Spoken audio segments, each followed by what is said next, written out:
Put a smile on your face when you're moving from place to place. Good morning, good morning, morning, good morning, morning.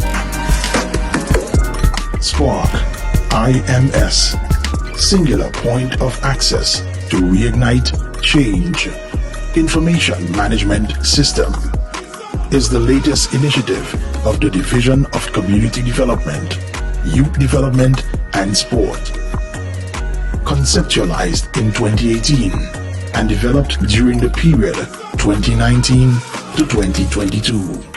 The system now stands complete and ready for implementation across all units of the division. It was designed and implemented on a Microsoft SQL platform to capture all individuals and group information that can be utilized to assist in program development, provide support, or related programs from associated institutions. Well, the SPARC digital platform or information management system that the division has created was found necessary to improve the efficiency of the services that we provide to our target audience. It started as a service to benefit young persons, and you know we are in this digital age where access to services and opportunities is important. And so in order to provide our services in a faster way, a more efficient way, a more accessible way to our target audience, we decided to embark on creating a software that will serve those needs. The portal can be used for registration, assessment, and certification of civil society organizations, youth organizations, sporting organizations, NGOs, CBOs, FBOs, general information on government services, and other developmental opportunities through a dedicated news feed, access to a range of training opportunities, and much more. So we register young persons and youth organizations, which is our normal mode of operations in terms of serving the young persons. Individuals will have a fixed identification number which is unique to them, and that identification number and password allows them to navigate all the operations of the software so that it is accessible through a portal, a link, a barcode scan, using all of the modern facilities that we have, and they can submit an application either as an individual or as a group. And the portal is user-friendly and can be used on any device. The portal that was created was basically for a youth database that was created initially to be able to capture information on individuals born and bred in Tobago. There is a link that has been created through the THA's website or even the division's website. Persons could go, access that link. It will ask them some simple questions just to register. Once the registration process is completed, they have full access to the application. The portal is there for all young people who are willing to get some form of assistance from the division or to enhance their own personal growth. This platform is there for you. It gives you an opportunity to request any kind of training that you want directly to us. And there are future plans for the system. This project is a historic achievement. We are setting our sights on immediately at the development of an app that gives more versatility and flexibility and user access to us. And that, I think, is going to be, maybe the penultimate of what this software can do. This is SPARC IMS.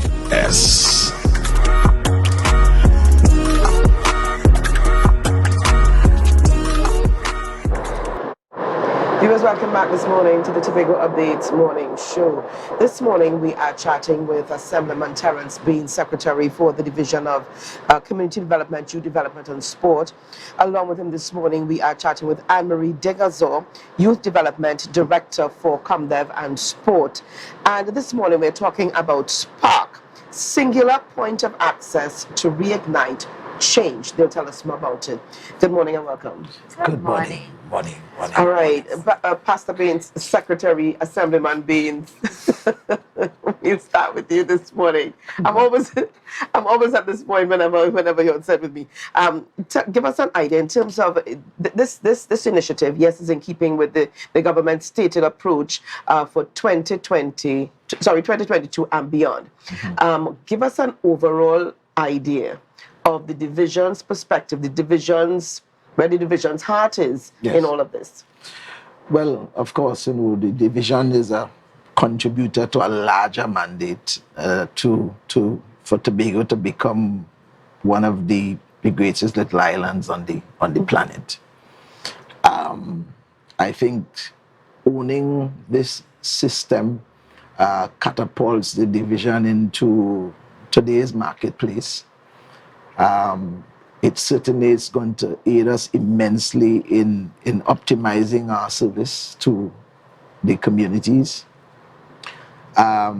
We are pretty much kind of leading the way and charting new territory as well with this particular system.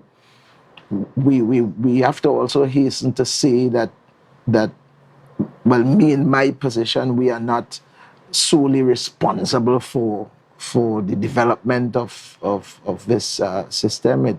Our predecessors started this work, I think, back in 2018, 2019, thereabout.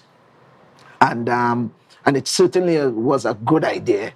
One of the challenges we face, especially when there's a change in regime, there is the temptation to abandon things that were done or were in train from the past government and so on. But certainly this particular platform and idea was one that really needed continuity, and I have to commend Ms. DeGarzon and all the team players that have contributed to where we are today. We feel very, very proud. We have to provide services to all our people. We want to create an environment for everybody to thrive and to develop. And we feel that having this system up and running is going to help us to get that done. These are days when we have to try to avoid working hard, but try and work wise. Smart, You yes. understand? And so I think that this is a good time, and we are trying to spark change in the Tobago space. So I'm really excited about what is happening. All right, it's the whole baby and bathwater syndrome here. So sometimes the initiative is good, but because of who it started with, you threw everything out. But you decided this is working. You keep. It takes a level of maturity and appreciation for what is important. And, Definitely. Now, let's start here with Ms. DeGarzon. And our viewers out there, yes, we saw the video, but break it down for us. We're talking SPARC, and of course, Pastor Baines mentioned, sparking change. What is SPARC all about? Well, SPARC is a digital system. It started as our need to have a database just to store information so that it would allow us for reporting purposes, for research purposes, help us in planning and development, and so on. So it started as a static database, desktop application. But as we saw the needs of the community out there and what we needed to, it expanded into a full information management system that supports the work that we do. It was designed specifically initially for how the Department of Youth functions, and then we saw the broader applications across the entire division, given that our working is so integrated in terms of what we do.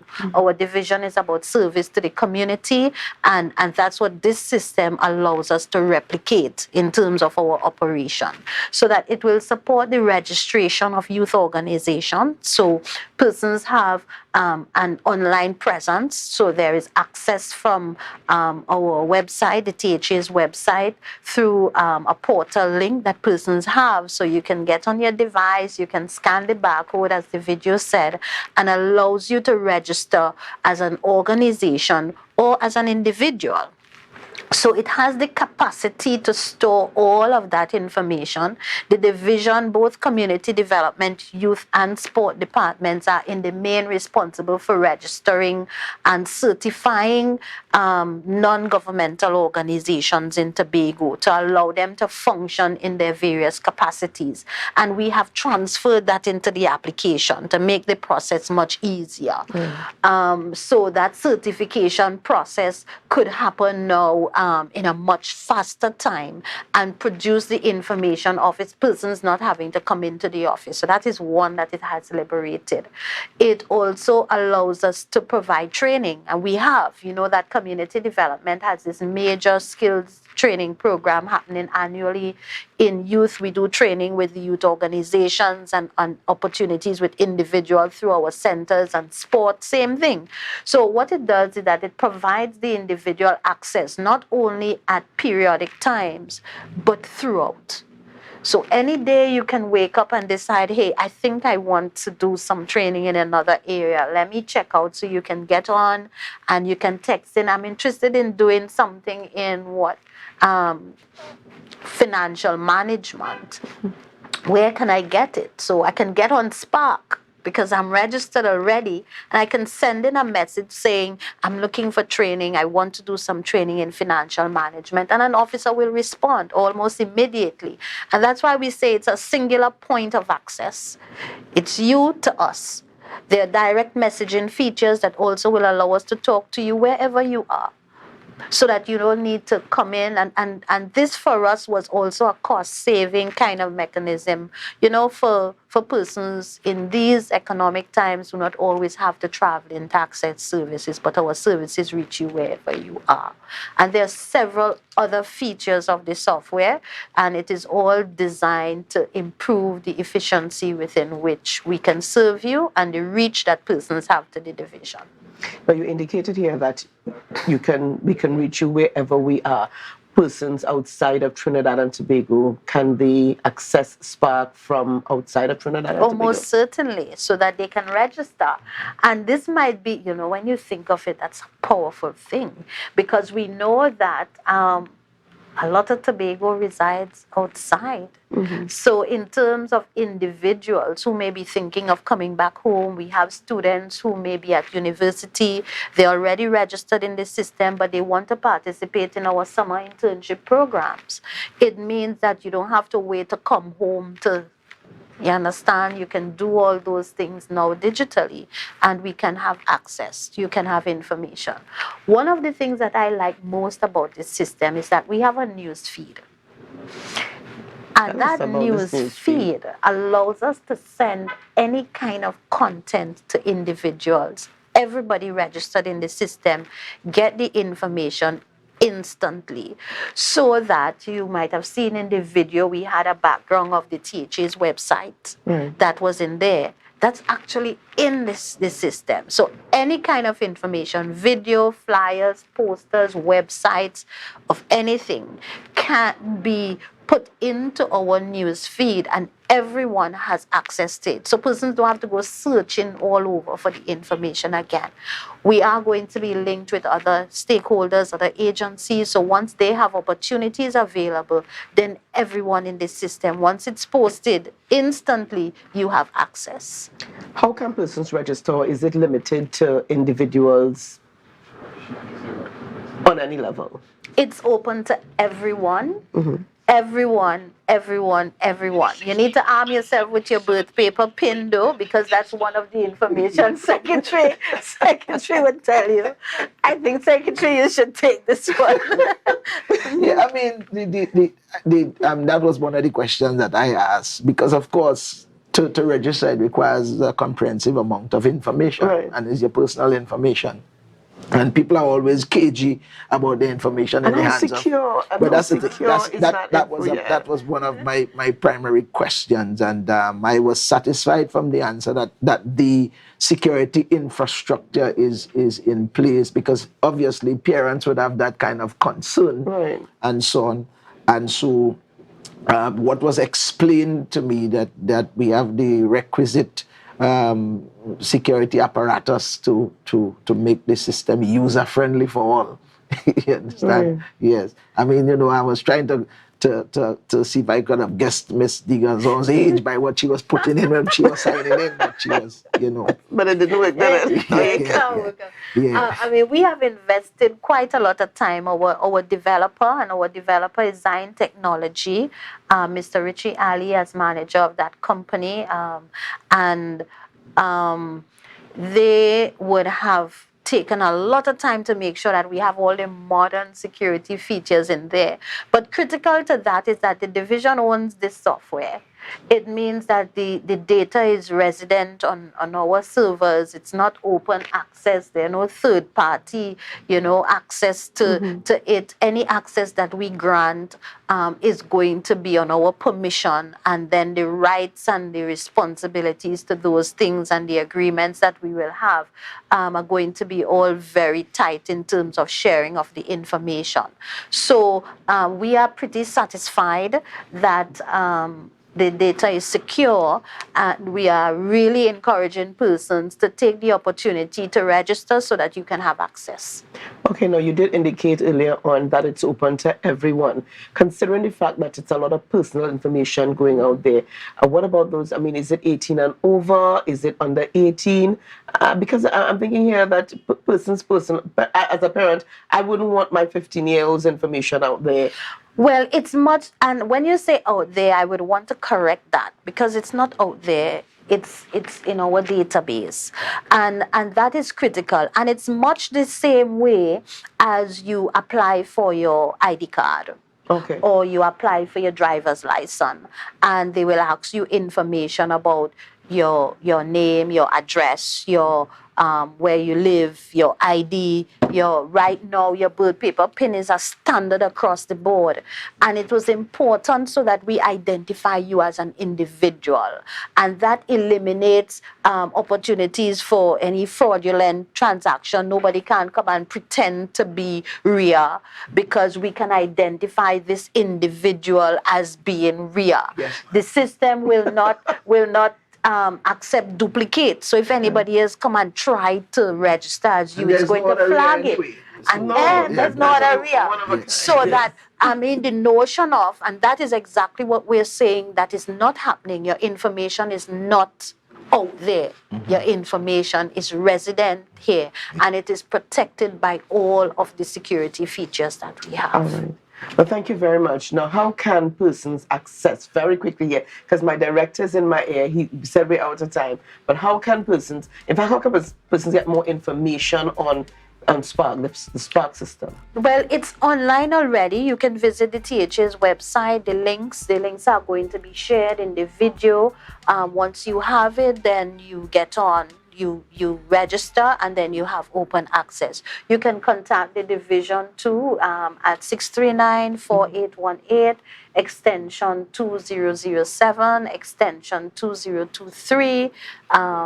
Just call the division 3008, and I'm giving you all of the director's extensions. The yellow pages. Call the division. You want further information, but visit the THA's website, and you will see the access there, and you just register, and you're in. Yeah. It's Thank a you so simple, much. singular access to reignite change. We're at the borders of digitization and taking us global. Indeed. Thank you so much for being with us this morning. It was a pleasure indeed. So we all sparking. Yes. I guess this is good sparking. We're sparking. Indeed. All right. So thank you again for being with us. Viewers, lots more coming up this morning on the Tobago Updates Morning Show. In fact, coming up just after the break, we will be chatting with George Stanley Beard, former assemblyman of the THA, and we're going to be going down memory lane as we remember Dr. Jeff Davidson, who passed away just a few days ago, former Chief Secretary. Join us just after the break. Share the live, share the live, share the live.